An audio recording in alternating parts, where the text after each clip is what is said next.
Hey folks, me again. I said I better put up another video there because I've been a bit quiet there for the last couple of weeks.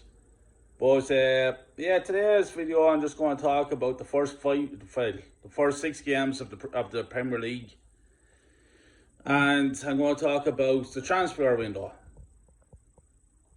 So where do I start? Where do I begin? I begin from the beginning.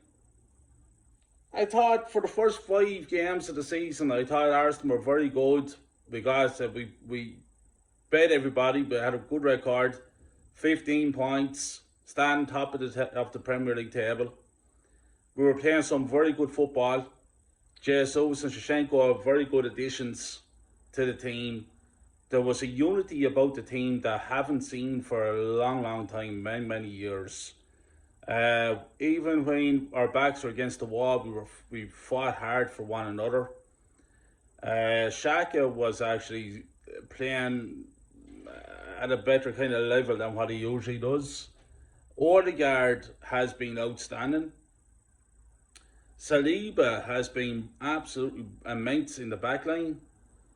So yeah, things were looking up, things were looking good. I was actually positive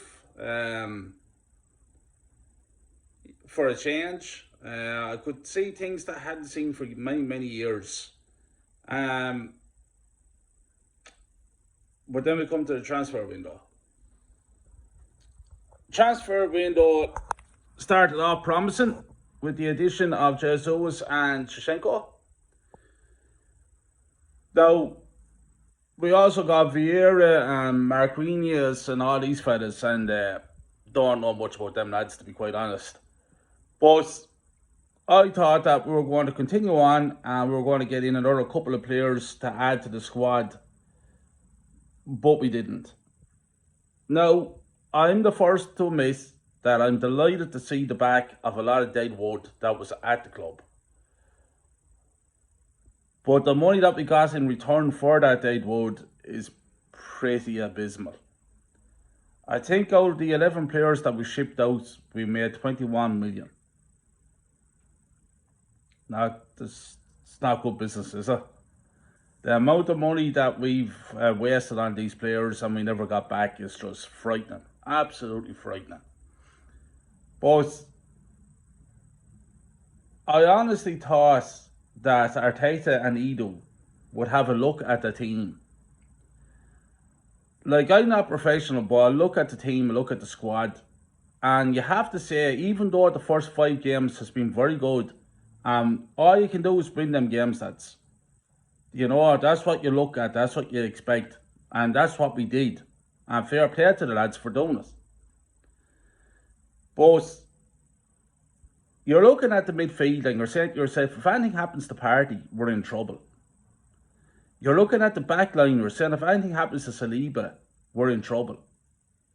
You're looking at the forward line and you're saying, if anything happens to Jesus, we're in trouble. And I go as far as saying, you're even looking at the goalkeeper and you're saying, if anything happens to the goalkeeper, we're in trouble. Now, for every great team to be competing at the very highest levels, they have to have a good, strong spine within the team. And I've just named out the spine in our team. And we're only injuries away from disaster. So let's move forward. We have injuries. Partey is once again injured, out again. So while we don't rely on El Neni to come in, that shouldn't be at the club. Can't believe he's still at the club. But now he has an injury that's going to keep him out for a long time. So we replace him with the young Sambi Longongo in midfield beside Xhaka.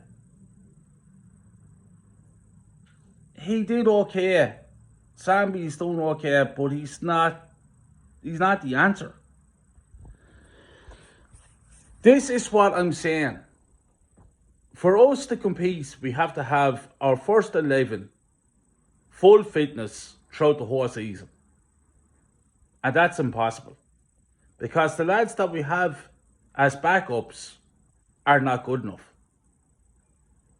Like, Eddie Nketiah coming on instead of Jesus. That's saying he's bringing a bit of energy to the team. He's bringing nothing to the team. Chap is a donkey. Not good enough. I was shouting at the top of my voice, I wanted Arsenal to buy a new striker. That says to me, but Kyle, why do you want a new striker? I tell you the reason why you need a new striker. Because Eddie Nketiah is not good enough. He wouldn't strike matches. Jesus, brilliant player. Don't get me wrong, brilliant. He's had to bring in great enthusiasm to the club. He plays at a high level, high intensity. But is he a natural goal scorer? The jury is out, lads. The question marks have to be asked. For me, we're not going to get 20 goals a season now. We're not even going to get 15 goals a season now. We'd be lucky to hit double digits. That's just my opinion. And we need a striker that's going to score you 20 goals as to compete for the major trophies. I thought we'd buy a midfielder. I was shouting for Bazuma there all those months ago. And it didn't happen. He went to Spurs. Then we're all linked to Telemans, and we're listening about the Telemans coming to us all throughout the summer transfer. Never happened. And then on deadline, we panicked and we went in for David Luiz, or Douglas Luiz, from Aston Villa. You know, it's not good, it's not good. Yeah, I don't know, lads. The squad is just not strong enough, in my opinion, to challenge. And I want my club to challenge to win major trophies. Just don't see it. Don't see it. Now, I have been optimistic. I'll go back to it. I have been optimistic for the first time in probably 16, 17 years of what I saw in the first 5 games. But we came up against a bit of, quality yesterday against Manchester United. And we were found wanting, lads. We were found wanting. Now, the first 15 minutes of that game yesterday, Man United were a better team. Then we came into it. And from the 15th minute, for the rest of the first half, we were a better team. And then for the first 10, 15 minutes in the second half, we were a better team. But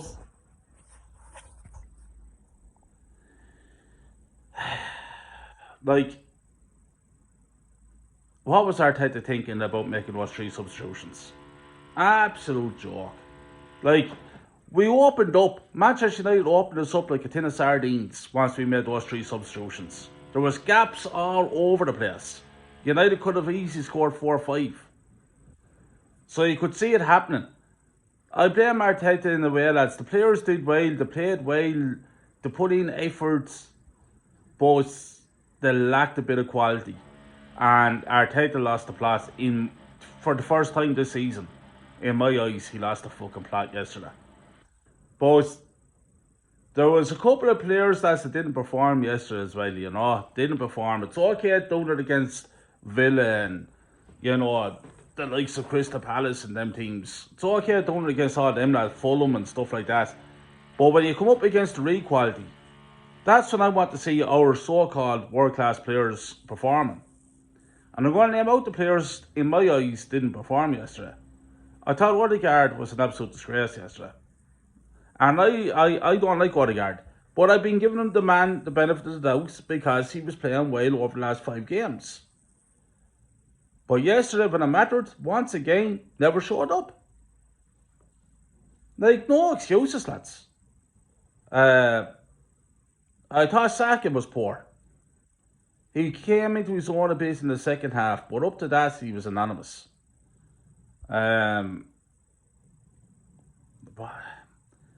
was looking forward to the Gabriel and Saliba combination, the centre backs, the partnership. But lads, Gabriel is a liability so far this season.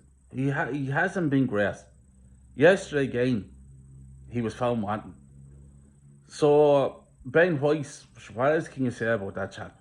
Chap is just not good enough, But that's where we are. Look, Uncle Sambi in midfield, Shaq average, very average. But Martinelli was outstanding yesterday, and so was Jesus. But we as I say, we got caught out yesterday. We were found out yesterday. Few stupid decisions from Arteta. Few of the players weren't really good yesterday. So to me, Manchester United deserved to win the game yesterday.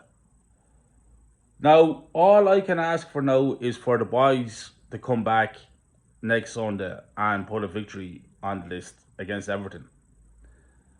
Myself and Del Boy are going over to see the game next Sunday, so we'll be on the flight over at the weekend. So I'm hoping that they do fucking win, because if not, there'll be a bit of hassle over there. Myself and Del Boy will be shouting from the rooftops. But yeah, so that's the only answer. Yeah, we can get bet. Everybody can get based. Everything can get beaten. I'm only hoping now that I can see a reaction from this team that I do believe is within us. Because I do see a bit of a fight, a bit of determination there. But they have to go out next week and beat Everton. So I think this transfer window, lads, is going to let us down throughout the season. And yeah, it's going to come back to haunt us again. So I just thought I'd put up this video. I am a bit positive. Yes, we got beat yesterday. It's not nice getting beaten by those scumbags either, but it is what it is. We just have to get back to winning ways now on Sunday, take it from there and see what happens. But am I optimistic for top 4? I still am. Do I want top 4? Yeah, of course I do. But I'd rather try to get top 2 and push City to the limits, you know. Because I don't think City are all that great. I think City can be there for the taking. But that's my standards. They're up here. And yeah, so we'll see what happens on Sunday. Big shout out to you, lads. Thanks very much for tuning in, and talk to you all soon. Take care. Thank you.